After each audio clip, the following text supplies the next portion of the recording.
So this is John. John's knows his car intimately. He's known it for many years, and the previous owner of this car, Doug Harris and John, both had an 1880 and spent many years modifying and perfecting the art of running this car.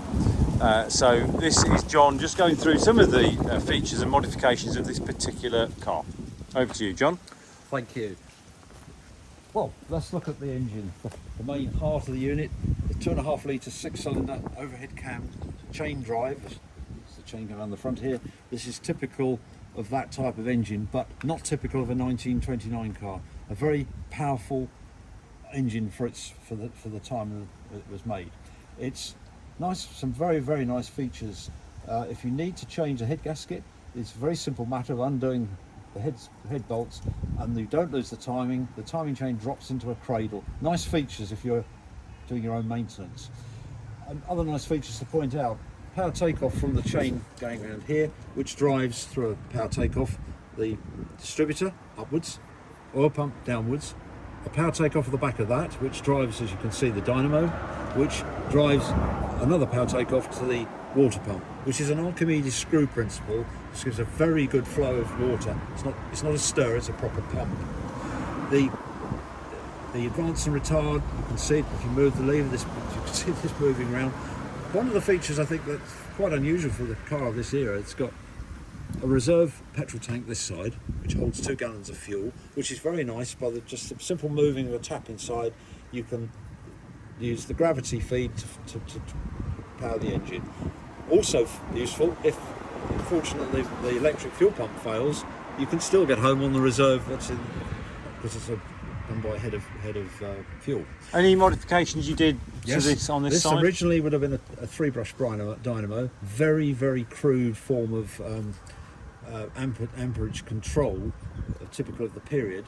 This has been modified. It's the original dynamo, but it's been modified to be 2-brush, and then there's an electronic circuit inside the car hidden away, which makes the dynamo behave like an alternator, i.e. no worries about putting on powerful headlamps at night and running the battery down because there isn't enough charge coming out. The electronics note what the power is and just bring the sides up to just slightly charging. Nice features to have on a car if you tend to use it on the road a lot. We've moved to the other side of the car because there's some similar features that are obvious to anybody that's not familiar with an 1880. There's a similar tank I showed you on the other side of the fuel. This one is oil. There's a gallon of oil on board. If you need to top up the oil, if you're a long way from doing a long tour or something, this car doesn't actually use any oil, but sometimes some cars do.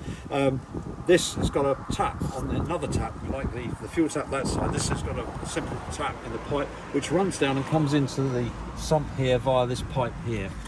So there's none of this getting your hands dirty. It's a simple tap, open it, let the come up the dipstick, switch it off. Caution, it's very easy to forget.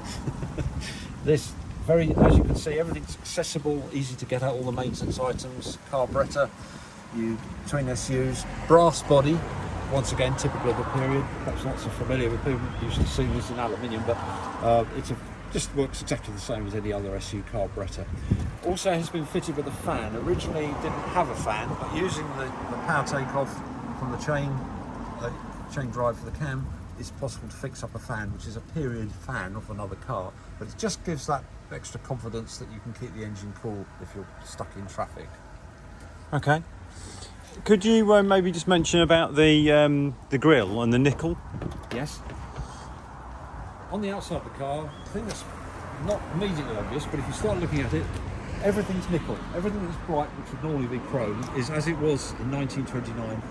This is a solid nickel surround for the grille, which was designed by Kimber, and it has all the features. It is actually the very first radiator designed by Kimber from scratch, not using a converted ball nose Morris or flat nose Morris. He designed this, and it's got a lot of the design features you see on many following cars like T-types and so on, where you've got the plinth and the badge.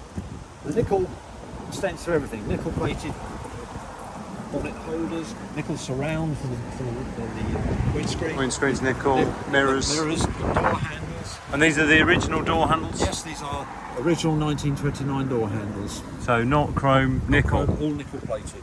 And the spinners, even the spinners are nickel plated as well. Fantastic. And the headlights, although they're Biflex, which they're slightly more efficient than some, they have been enhanced by having converted to halogen bulbs, so you can use them at night with gives you very good lighting. And the reason you did some of these modifications is because you and Doug did tour in this. A lot of miles, many miles, in many countries in Europe, and nighttime driving doesn't bother us because the modification of the dynamo, you didn't going to run the battery down, and you can see because you've got halogen.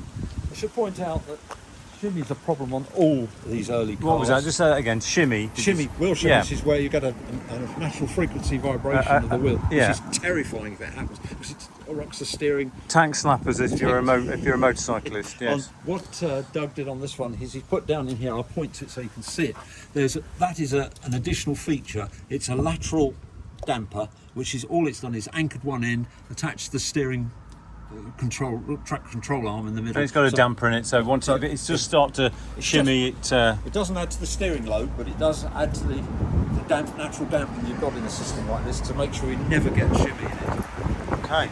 Power-up brakes, which are here. Oh, sorry, say that again because the microphone may not have picked that up with the wind. The braking on this car is absolutely excellent because you've got rods pulling these rotary Perrott shafts which rotate like that, and they open up the shoes there to give you enormous braking. And of course with aluminium fins as well, you have to use them a heck of a lot before you get any brake fade. So and a piece of beautiful engineering Yes. to look at as well, of course. It is very nice design, and I can assure you they work extremely well. Yeah, I think you were saying that they go and they go and they go, and then it will lock all four wheels on this car if needs be. Yeah, it's a bit like hydraulic brakes. You can, the more you press, the more braking you get. And just for the uninitiated like me, can you just explain this underneath here? This is an Andre Hartford damper, typical of most cars of the period. Before that, they used what they called snubbers, with a piece of canvas around a spring, and they pulled the spring out and down. This works on two discs of wood trapped between three plates, adjusted by that nut. The more you tighten that up, the more you clamp the thing, the more you can actually lock it completely, but obviously that wouldn't work. So, or if you had it undone, there's no damping at all. Somewhere between, as the suspension works, you're getting friction between the wood and the metal, which just dampens out any vibrations from the road. Okay. All parts for that are readily available, but they tend not to wear. Okay. Want to mention the boot? Oh, we can go to the boot. Yeah, no problem. Another feature that's very unusual in a 1930s car is an adequate boot. And it is adequate, it's more than adequate because it's very cleverly designed. The suitcase will go in there and another small bag next to it. Coats, you can get it all in, and it's all shut away nice and dry. And you were saying this is extremely robust. Very robust. You can sit on it, stand on it, tap It's not dance been on put it. on here, but you'll see the holes here. They originally had staples, and they were rolled up. They're rolled up leather straps, which you could bring around and pull the luggage down, so you could have it out here. And they even had a pull-out roller of canvas, which went over the cases. That we didn't think was necessary to put No, on. no, because it wasn't something practically you were going to be using. Yeah. It's great for a table for picnics. Yeah, and while we've gone round some of the modifications and things you've done. I know that there's an endless list of modifications that we would be here all day talking about. All aimed at making the car usable and reliable.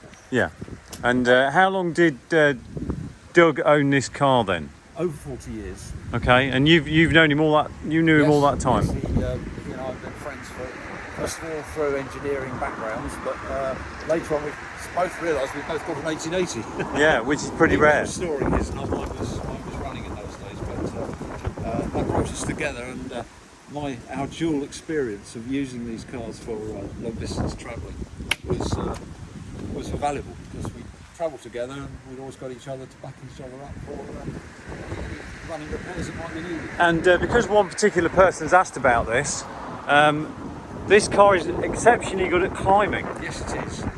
Yes, much to my frustration, my 1880, which was mechanically identical, never climbed as smoothly and as powerfully as Doug's did. I never really spotted the bottom of that. It might have been something to do with the fact mine had a higher racial axle in it, which we made some axles, some crown wheels and pinions to as a spare, and we increased it so that it lowered the revs for running on motorways. The downside of that is, of course, you lose a little bit of hill climbing capacity. Yep. But this car is truly, well, where Doug lives in Cheltenham, it is near Birdlet Hill, some people might know of it. It's a very long climb, 1 in 10 average. And Doug proudly used to go up it, starting at 30 miles an hour at the bottom, all the way up the top, which is quite a testament to any car these days. No, that's excellent. Right, well, thank you very much for that, John. I think it's a nice overview. I hope you heard some of that with the wind. There'll be photographs and more videos on the website of this car. And if you're seriously interested in a usable, vintage, very rare MG, I don't think you could find anything better than this particular car.